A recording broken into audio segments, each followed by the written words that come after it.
shocked. He got his PhD from MIT. I mean, this is a real scientist here.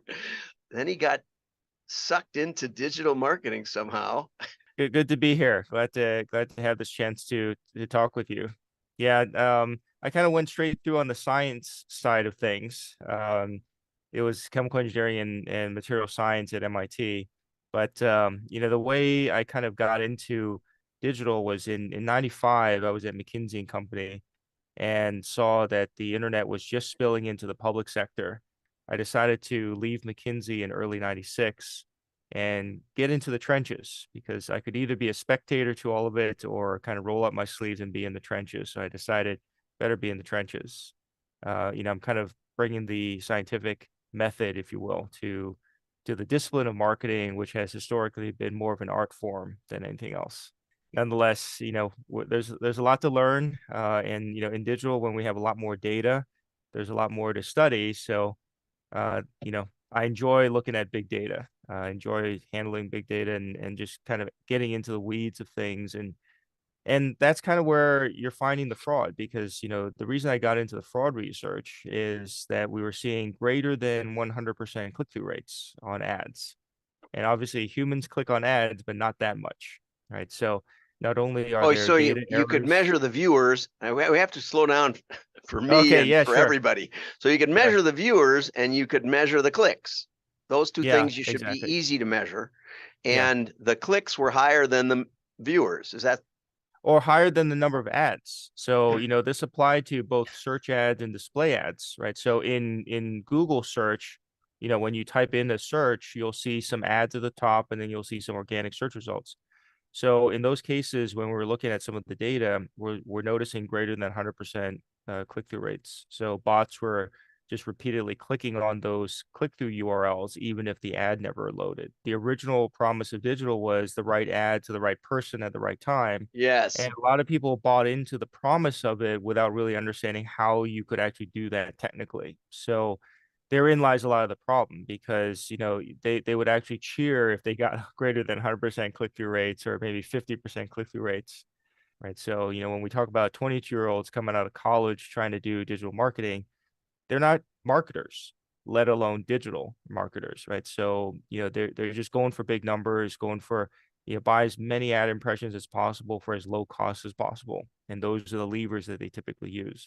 But sometimes it kind of leads them astray, and they end up buying really cheap stuff from programmatic exchanges where it's mostly fake sites and sites that don't have any human audiences. So it kind of fits together, in terms of, you and I have been doing this for long enough that we can see some of this just doesn't make any common sense.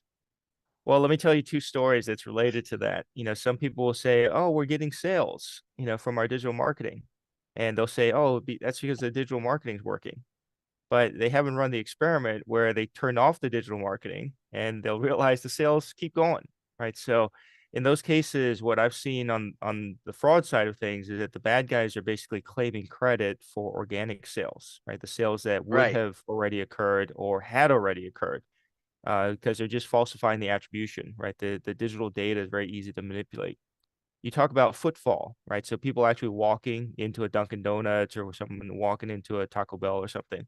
How do you falsify that? People are going to walk into Dunkin' Donuts anyway because that's their Hmm. habit. Every morning they get a coffee and donut or something. Okay, so those are people who go there anyway.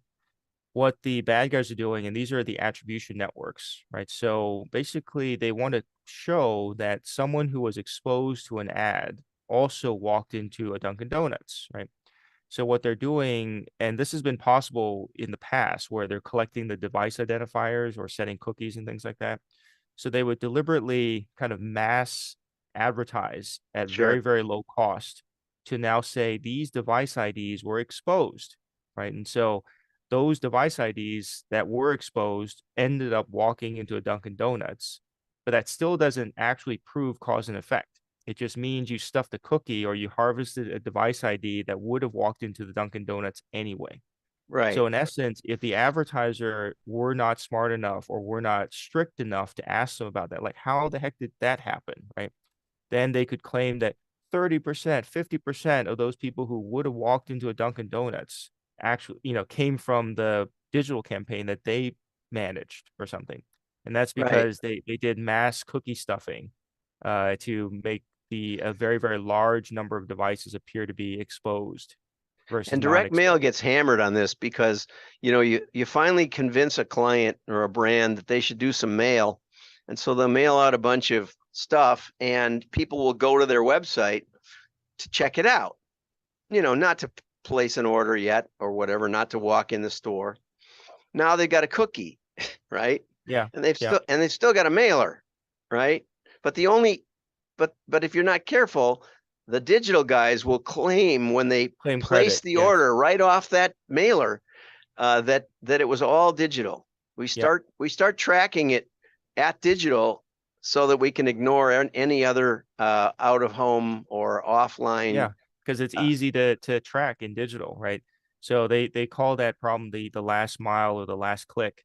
So all the other stuff is ignored because there's not a good amount of records or data to say that, they came from a mailing channel or a TV channel. Because of the rampant ad fraud, I've actually told my clients, the advertisers, go back to TV, go back to billboards, because at least somebody drove down the highway and saw your ad and went to see your movie or something, right? So in those cases, traditional forms of advertising still work and they work great.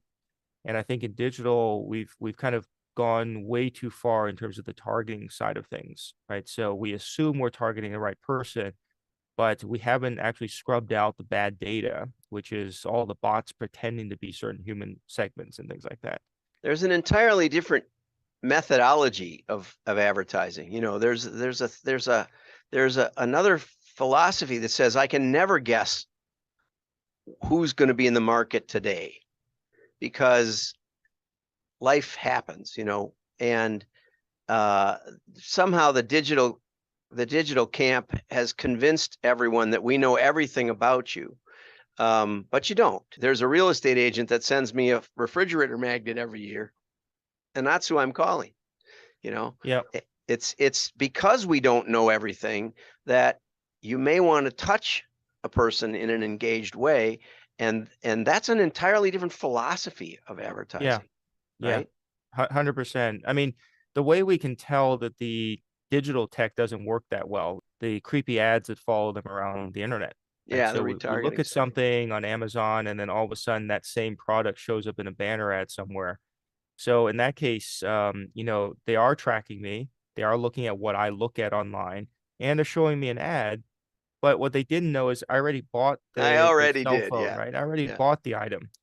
And then using your example just now, it's like when I go to look up, postal change of address or baby cribs or something like that, they're inferring that maybe I had a baby or something, but that it could be that I'm just looking for a baby gift for someone else. Right. So a lot of the times the digital guys are just inferring what I might like, who I am, all that kind of stuff. And like you said, some of these things are just not planned, right? The refrigerator broke down today. So I'm on homedepot.com because I need to buy a refrigerator by tomorrow, right? Or same thing with the air conditioner in Texas or something, right? On hot summer day, the air conditioner broke down. I got to Well, buy it. I've always wanted to stand outside of Walmart and just ask people, what are you going to buy? And then ask them when they came out. Okay, now what did Yeah. you buy? And I know for myself, it's about a 1 in 100. If I Yeah. wander around for a while, I'll find a whole bunch of stuff that I didn't think of, and they may be out of the thing I really came in for. Yep. So if I, knowing all I know about me, can't predict me 5 minutes ahead, That's right. you know, So as you can see, we've kind of already covered a lot, which is like there's a lot of snake oil being sold by the ad tech companies, right? And so some of that I'm uncovering because the numbers are just completely out of whack. There aren't that many humans on Earth. There aren't more than 24 hours in a day, and humans can't stream 5 CTV streams at the same time. They can only watch one channel at a time. So all the numbers, for the last 10 years have just gone completely haywire. They're probably 100 times more than what the reality of it is. But since everyone wanted to buy more stuff, right? More ads are better, more clicks are better, lower prices are better. They end up kind of buying into that story. So, wow. it's going to be very tough to get them out of that mindset because they're so used to that. But we do need to break them out of that cycle because we're not doing good digital marketing right now. So what do you do you know, a new client comes to you and says, I'm a little suspicious of my marketing department. It's probably the CFO, right? And he said, I'd like to kind of audit the clicks we're getting, because it doesn't seem to be translating into real revenue. There doesn't seem to be that would be one way to track it, would be, Yeah. do the clicks translate to actual sales in some kind of a time sequence or something like that. But for whatever reason, they're suspicious. So what do you do for them? What can you We do to spot them? always, yeah, we always run a no cost pilot. So, they typically come to me for exactly that reason. It's like, okay, something doesn't add up. My agency keeps Yeah. telling me everything's fine, there's no fraud, and it's performing really, really well. But I still think there's something wrong because sometimes they can just look at their own Google Analytics, right? So we're going to stay on the digital side of things. If you're just looking at their website and the GA, Google Analytics on their site, they'll notice, some of these visitors coming are, basically staying for less than a second, or what we would say, nearly 100% bounce rate. So they just, come and Yeah, go that's right away. something Google will tell you, bounce Yeah, rate. Yeah. so they suspect something is wrong because if a person actually clicked through and wanted to be there, they're probably going to do something. They're probably going to look at a product or surf around the site or something, right? So they already have some clues to say that something's not right. But what they don't have is, Google Analytics doesn't tell them about the bots, right? So they don't have the technology that I have, which is to tell them these are bots and here's why we're marking them as bots, right? It's important to be able to explain to the client why something is a bot or why something is fraud, because otherwise it's just a black box and they have to take your word for it. So it's no better than GA or any of the other technologies. So in this case, I'll just describe a simple example. If you see humans going to a particular website, like say it's New York Times or Wall Street Journal, and you see them kind of navigating around to look at more news, But the bots can clicks are going to navigate, be, right? Bots the are bots getting do better and nav. better at navigating, Yeah, right? they Okay. do that as well, but sometimes they're lazy. So I'm going to Yeah. get to that in a second, right? So the humans are going to click all around the page. And when you look at the pixel locations of where they click, it's usually spread out across the page. And sometimes there's natural clustering around, say, site navigation, right? So sometimes there's some menu buttons at the top. So humans have to click where the buttons are, right? So there's some natural clustering. When you contrast that to a lot of the bots are simple, right? There can be very advanced bots, but most bots are simple to begin with. They don't have to work harder than they need to work. So what we're noticing are repeated clicks on the exact same XY coordinate on the screen. Sometimes 0 by 0, which is the upper left-hand corner of your screen. So have you tried to click the upper left-hand corner of your screen? I can't, Not right? much So happens. Yeah. yeah, it's really hard to get a whole bunch of humans to do that. And plus what we're seeing in the data is that when we see repeated clicks, we're going to see a much larger red circle around a certain pixel location. So bots can Okay. click on the same XY pixel repeatedly, but you can't get a whole bunch of humans to coordinate their efforts and click on the exact same pixel location, right? So Right. just by looking at the data, I can explain to a client, okay, well, this clearly isn't humans clicking around on your website. So then they say, oh, yeah, I get it now. That kind of, yeah, I can tell that that's not natural. So those are the examples where we actually show them and say, this is how you can look at the data and start troubleshooting it themselves. Because there's only one of me, right? And for the last 8 years, I've been doing this kind of on a consulting basis to help the clients. But I've kind of run out of my own time. So the idea is to try to train more people and have more people be part of the solution, right? So if they know how to use Fou Analytics, just like they know how to use Google Analytics, they can actually start analyzing the traffic that's coming to their site or analyzing their own ad impressions, right? So now with the tag that goes into their digital media, right, we can measure all their ads and where they went. So the analytics people and the data science people on the side of the advertiser are using it as their own tool, their own analytics platform, so that they can see what is fraud or not Okay. And then and do see they how to license it from you for a couple of bucks a month or something? Yeah, so if they choose to, they would just license it as a kind of like a Microsoft Office subscription, right? So they Yeah. pay an annual fee to use the analytics platform. I asked you two questions in anticipation of our conversation. One was, how do you spot bots? And you've given us some good clues that bots don't click the same as people click. Yeah. There's also some basic stuff like humans don't access the internet through data centers, right? Like Amazon Web Services, right? But bots originate from there. Yeah. So when we see a lot of traffic coming from Ashburn, Virginia, Yeah. so simple things like that. Obviously, some bots are more advanced, but I'll tell you, there's still a, think of it kind of like an iceberg, right? So there's a huge bottom to that iceberg. A lot of Yeah. the bots don't have to work that hard and they're still getting away with it, right? There will be some bots that actually have to be a lot more sophisticated where they're faking the clicks, they're faking the mouse movement and that kind of stuff. But those bots are a lot more expensive. So for the most part, the bad guys are going to use the least sophisticated bots if they can still get away with it. Now we found that our clicks are full of bots. What do we do about it? What can we really do? So usually those are coming from your paid media, right? Because bots are not going to do work unless they're getting paid for it, right? They're not doing charity. And it's Right. like, let me tie this back to, I'm sure you've all heard of DDoS attacks, right? Distributed denial of service attacks, Right. where they Right. just overwhelm websites with so much traffic.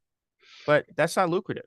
But now, if you take that traffic, that botnet, and point that traffic fire hose to a site that carries ad tech on it and runs ads, they can make a lot of money, right? So the bots don't work harder than they have to. And what you do about it is you try to figure out where the bots are coming from, right? So you can very So clearly wait, we see, got to go oh, slow a little bit. So yeah, denial of service is flooding a website with traffic so that the real traffic gets crowded out and it takes a long time for the yeah. page to load, that sort of thing. Okay. Okay, so if you care, you as an advertiser, if you care whether the clicks that you're getting are bots or not, then you would actually see which clicks that come to your site are bots. Okay, so what you just talked about would be a publisher that's buying the traffic to then juice their numbers because then they can make more advertising revenue. Okay. So if you, the advertiser, runs an ad on that publisher that's using bot traffic to juice their numbers, the bots will also click on that ad and come through to the advertiser's website, right? So in that Right. case, that's why you need to have the code on the landing page as well. So then you can see, did a bot click through or did a human click through?